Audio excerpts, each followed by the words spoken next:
I'm sorry, Mr. Amit Shah and Mr. Prime Minister. Please control your Home Minister. पश्चिम बंगाल में चुनाव से पहले वो हुआ है जो शायद आपने पहले कभी नहीं देखा होगा, क्योंकि यहाँ दीदी खुल्लम खुल्ला ईडी से लड़ गई। ईडी की टीम आईपैक पर रेड मारने पहुंची। चुनाव से ठीक पहले जांच एजेंसियां सक्रिय होती है। क्या ये सिर्फ कानून का पालन है या राजनीति का हथियार? पश्चिम बंगाल में ईडी की कार्रवाइयों ने एक बार फिर देश भर में बहस छेड़ दी है। अगर आप हमारे साथ लड़ने नहीं सकते हैं तो अब क्यों हम बंगाल में आते हैं? आप हिम्मत से काम लो। प्रवर्तन निदेशालय यानी ईडी एक केंद्रीय जांच एजेंसी जो मनी लॉन्ड्रिंग और वित्तीय अपराधों की जांच करती है। ईडी का काम कानून के तहत होता है, लेकिन इसके समय और टारगेट पर अक्सर राजनीतिक सवाल उठते रहे हैं। आप एजेंसी लगा के हमारा पेपर लूट करते हैं, करते लूट बोलते झूठ। हमारा पेपर लूट करते हैं, हमारा स्ट्रैटेजी लूट करते हैं, हमारा डेटा लूट करते हैं। पश्चिम बंगाल, जहां सत्ता में कांग्रेस और विपक्ष में है भारतीय जनता पार्टी, हर चुनाव से पहले सियासत गर्म होता है और जांच एजेंसियां की गतिविधियां सुर्खियों में आती है। ईडी ने हाल के वर्षों में कई टीएमसी नेताओं और उनसे जुड़े लोगों के खिलाफ कार्रवाई की। इन कार्रवाइयों में कथित तौर पर वित्तीय अनियमितताओं की जांच, संपत्तियों की कुर्की, पूछताछ और हिरासत शामिल रही है।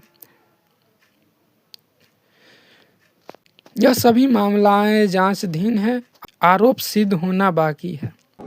हमारा वोटर लूट करते हैं, हमारा बंगाल को लूट करते हैं, हमारा भाषा को लूट करते हैं। क्या है आप लोगों के लिए भविष्य? इससे और भी खराब होगा। जितना भी सीट आपको मिलना चाहिए था, इससे तो अब जीरो में आ जाएगा। मुख्यमंत्री ममता बनर्जी ने इन कार्रवाइयों को राजनीतिक बदले की कार्रवाई बताया। उनका कहना है चुनाव से पहले विपक्ष को डराने के लिए केंद्रीय एजेंसियों का इस्तेमाल किया जा रहा है। I am sorry mister Amit Shah and mister prime minister, please control your home minister.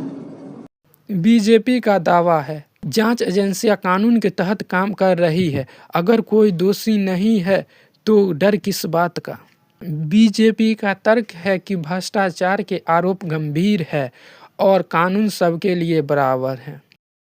लेकिन टीएमसी के नेताओं पर क्यों, बीजेपी के नेताओं पर क्यों नहीं ईडी की छापामारी हो रही है?